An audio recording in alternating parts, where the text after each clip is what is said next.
Welcome back to the channel. Financial accounting के कुछ और आगे के एमसीक्यूज हम इस वीडियो में कंटिन्यू करने वाले हैं। इससे पहले भी काफी सारी वीडियोस में काफी सारे एमसीक्यूज हम कवर कर चुके हैं। उम्मीद करता हूं वो सारी वीडियोस आपने देखी होंगी। अगर आपने वो वीडियोस नहीं देखी या फिर कोई भी वीडियो आपकी मिस हो गई है तो एक प्लेलिस्ट बनी हुई है एमसीक्यूज ऑफ फाइनेंशियल अकाउंटिंग के नाम से, वहां से जाके आप उन सभी वीडियोस को देख सकते हैं। बात करते हैं इस वीडियो के सबसे पहले क्वेश्चन की। One of the items below is not an advantage of the double entry accounting system. इनमें से कोई एक ऐसा ऑप्शन है जो कि एडवांटेज या फिर बेनिफिट नहीं है डबल एंट्री अकाउंटिंग सिस्टम का। डबल एंट्री अकाउंटिंग सिस्टम इससे पहले वाले पार्ट में जाना था। डबल एंट्री अकाउंटिंग सिस्टम में हम जो भी ट्रांजैक्शंस को रिकॉर्ड करते हैं वो टू एस्पेक्ट्स में रिकॉर्ड करते हैं, ठीक है। तो इनमें से कौन सा एक ऑप्शन ऐसा है जो कि एडवांटेज नहीं है डबल एंट्री अकाउंटिंग सिस्टम का? Option A, it can handle inflation. Option B, it reflects a comprehensive record of the business. Option C, the accounting system can be used by any type of organization. या फिर option D, it helps to make managerial decisions. तो accounting system की अगर हम बात करें तो comprehensive record भी बिजनेस के शो होते हैं उसमें, ठीक है। ऑप्शन बी हमारा बिल्कुल ठीक है। Accounting system can be used by any type of organisation. वो जो हमारा अकाउंटिंग सिस्टम है उसको कोई भी तरह की ऑर्गेनाइजेशन यूज कर सकती है, ये भी ठीक है, ये भी इसका एडवांटेज है। It helps to make managerial decisions. इससे हम मैनेजरियल डिसीजंस भी ले सकते हैं इस अकाउंटिंग सिस्टम के बेसिस पर, ठीक है। तो ये तीनों ऑप्शन तो ठीक है हमारे, यानी कि एडवांटेजेस हैं डबल एंट्री सिस्टम के। लेकिन जो हमारा ऑप्शन ए है ये एडवांटेज नहीं है डबल एंट्री अकाउंटिंग सिस्टम का, जो कि है इट कैन हैंडल इन्फ्लेशन। तो अकाउंटिंग सिस्टम कभी भी इन्फ्लेशन को हैंडल नहीं करता। इन्फ्लेशन क्या होता है? अचानक से हर चीज के प्राइस में इंक्रीज हो जाना, मतलब कि अचानक से दाम बढ़ जाने किसी भी चीज के, ठीक है, तो वो इन्फ्लेशन होता है। हमारा double entry accounting system inflation को हैंडल नहीं कर सकता, ठीक है, तो ये हमारा इसका एडवांटेज नहीं है, राइट। आगे बढ़ते हैं अगले क्वेश्चन की तरफ। The advantages of a double entry accounting system is. Advantages हमसे पूछे हैं डबल एंट्री अकाउंटिंग सिस्टम के। Prevents and minimize fraud. Frauds can be even detected early. Errors can be checked and rectified easily. The outstanding balances of revisable and payable are determined easily since the personal accounts are maintained. या फिर all of the above. Here option D is correct, all of the above. ये सभी advantages हैं हमारे accounting system के, ठीक है। अगला क्वेश्चन है the system, a system of accounting which is not based on double entry system is called. एक सिस्टम अकाउंटिंग का जो कि डबल एंट्री सिस्टम पर बेस्ड नहीं है उसको हम कौन सा सिस्टम बोलेंगे? Cash system, Mahajani system of accounting, incomplete accounting system, या फिर none of the above. Here option C is correct, incomplete accounting system, ठीक है। जो सिस्टम डबल एंट्री सिस्टम पर ही बेस्ड नहीं है उसको हम क्या बोलेंगे? इनकम्प्लीट अकाउंटिंग सिस्टम की वो जो अकाउंटिंग सिस्टम है वो इनकम्प्लीट है, अभी पूरी तरह से कंप्लीट नहीं है, ठीक है। अगला क्वेश्चन है accounts which are maintained under single entry system.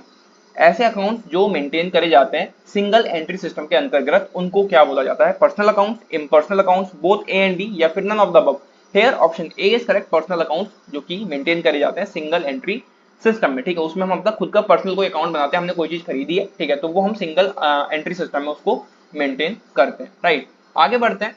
Incomplete record mechanism of bookkeeping is. Incomplete record mechanism book keeping का क्या है? साइंटिफिक, अनसाइंटिफिक, अनसिस्टमेटिक, या फिर नन ऑफ द अबव। तो इनकम्प्लीट रिकॉर्ड मैकेनिज्म हमारा unscientific है, क्योंकि इसका कुछ भी साइंटिफिक प्रूफ नहीं है, कुछ भी साइंटिफिक ऐसे रूल्स नहीं है जो हम इसमें अप्लाई करें, और ये अपने आप में इनकम्प्लीट है, तो हम इसको कह सकते हैं कि अनसाइंटिफिक हमारा है, राइट। आगे बढ़ते हैं। Who invented the double entry system of book keeping.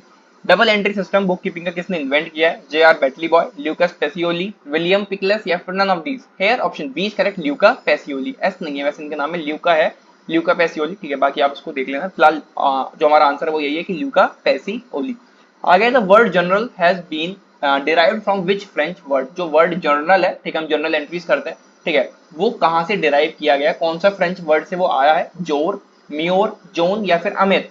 Hair option A is correct, जोर, जिसका मीनिंग होता है फ्रेंच में डे, यानी कि एक दिन, ठीक है। तो जोर एक फ्रेंच वर्ड है जहां से जर्नल वर्ड निकल के आया है, राइट। आगे बढ़ते हैं। The process of recording transactions and events in a journal is called. एक ऐसा प्रोसेस जिसमें हम ट्रांजैक्शन को रिकॉर्ड करते हैं, इवेंट्स को रिकॉर्ड करते हैं जर्नल में, ठीक है, उसको क्या बोला जाता है? पोस्टिंग, रिकॉर्डिंग, समराइजिंग, या फिर journalizing. Here option D is correct, obvious सी बात है, जब हम जर्नल में कोई चीज रिकॉर्ड कर रहे हैं उस प्रोसेस को क्या बोलेंगे हम? जर्नलाइजिंग, ठीक है। तो ऑप्शन डी इज करेक्ट हमारा होगा जर्नलाइजिंग। आगे है in which order journal and ledger records transaction. तो जर्नल और लेजर में जो ट्रांजैक्शन रिकॉर्ड होती है वो किस ऑर्डर में रिकॉर्ड होती है? Chronological order and analytical order and chronological order respectively, uh chronological order and analytical order respectively, या फिर none of the above. Option C is correct, uh chronological order and analytical order respectively. जो हमारी journal entries record होती है वो chronological order में होती है, यानी कि कब वो चीज हुई है, वो इवेंट हुआ है या फिर वो ट्रांजैक्शन हुई है तभी वो रिकॉर्ड होगी, ठीक है, तो वो क्रोनोलॉजिकल ऑर्डर है। और जो हमारी लेजर ट्रांजैक्शन होती है वो एनालिटिकल ऑर्डर में रिकॉर्ड की जाती है, राइट। तो हमारा ऑप्शन सी यहाँ पर करेक्ट हो गया, chronological order and analytical order respectively, ठीक है। आगे बढ़ते हैं। Journal is also known as, journal को और भी कहा जाता है क्या? Book of entry, book of prime entry, book of account, या फिर बुक ऑफ प्रिंसिपल्स।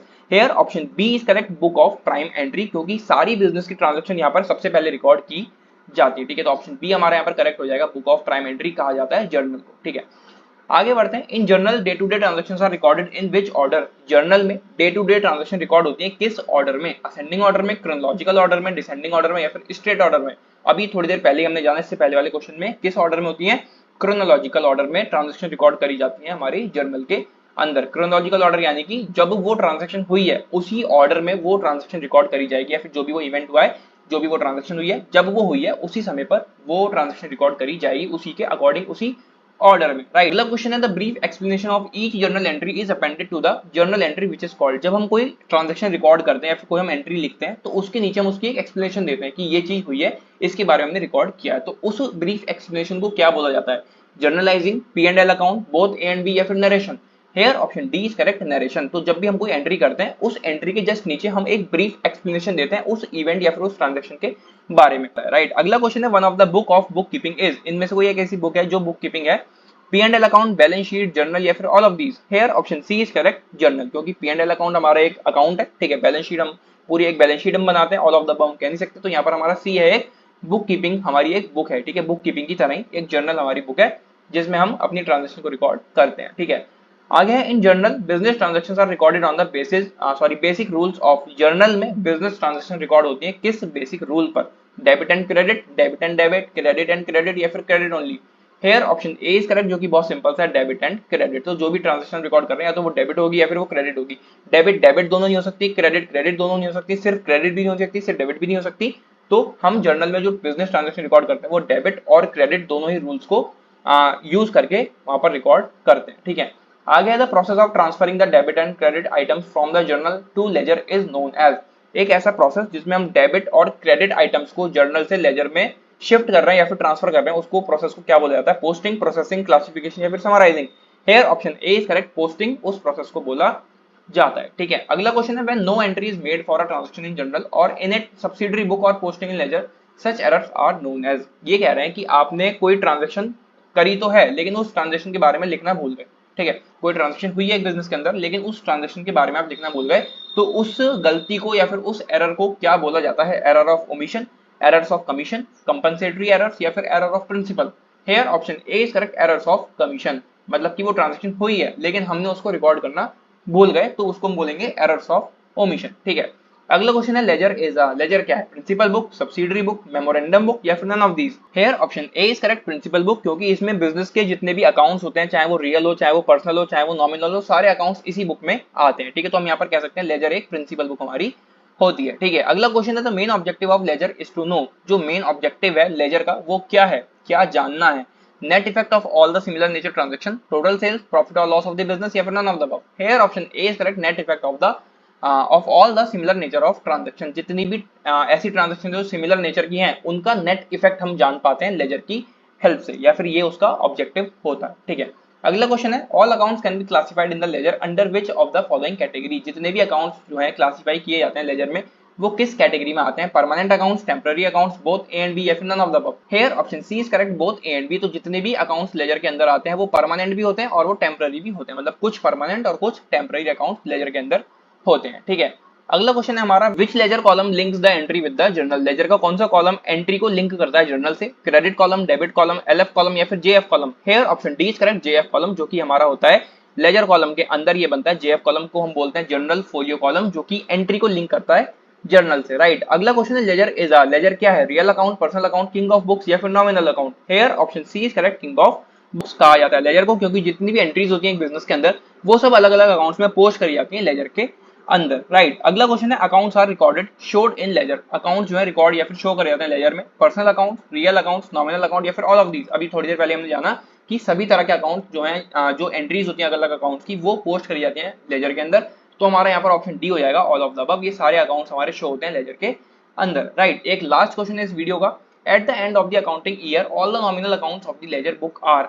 जब अकाउंटिंग ईयर का एंड होता है तो उसमें जो नॉमिनल अकाउंट्स होते हैं लेजर के उनके साथ क्या होता है, not balance and their balance is transfer to the profit and loss account, balanced but not transfer to profit and loss account, not balanced and also the balance is not transfer to profit and loss account या फिर none of these. Here option A is correct, not balanced and their balance is transfer to the profit and loss account. तो nominal accounts का जो amount रहता है वो balanced नहीं रहता है eight the end of accounting year, और उस नॉन बैलेंस्ड अमाउंट को ट्रांसफर कर दिया जाता है प्रॉफिट एंड लॉस अकाउंट में, ठीक है। तो हम यहाँ पर कह सकते हैं हमारा ऑप्शन ए बिल्कुल करेक्ट है, राइट। तो ये थे कुछ और आगे के एमसीक्यूज फाइनेंशियल अकाउंटिंग के। उम्मीद करता हूँ ये सभी क्वेश्चंस आपको अच्छे समझ में आए होंगे और आपके एग्जाम में भी आपकी बहुत ज्यादा हेल्प करेंगे। अगर आपने इससे पहले वाली वीडियोस नहीं देखी तो एक प्लेलिस्ट बनी हुई है एमसीक्यूज ऑफ फाइनेंशियल अकाउंटिंग के नाम से, वहां से जाकर आप उन सभी वीडियोस को देख सकते हैं। मैंने यहाँ पर कुछ यूजर नेम दिया है इंस्टाग्राम अकाउंट और फेसबुक अकाउंट के, वहां से जाकर आप मुझे फॉलो कर सकते हैं। टेलीग्राम चैनल अगर आपने अभी तक ज्वाइन नहीं करा तो उसको ज्वाइन कर लो, वहां पर नोट्स आपको बिल्कुल फ्री में अवेलेबल हो जाएंगी। ये सारी लिंक आपको डिस्क्रिप्शन में अवेलेबल हो जाएंगी। और अगर आपने अभी तक चैनल सब्सक्राइब नहीं करा तो उसको भी सब्सक्राइब कर लो और अपने दोस्तों के साथ शेयर करो। मिलते हैं अगली वीडियो में। Till then take care and bye bye.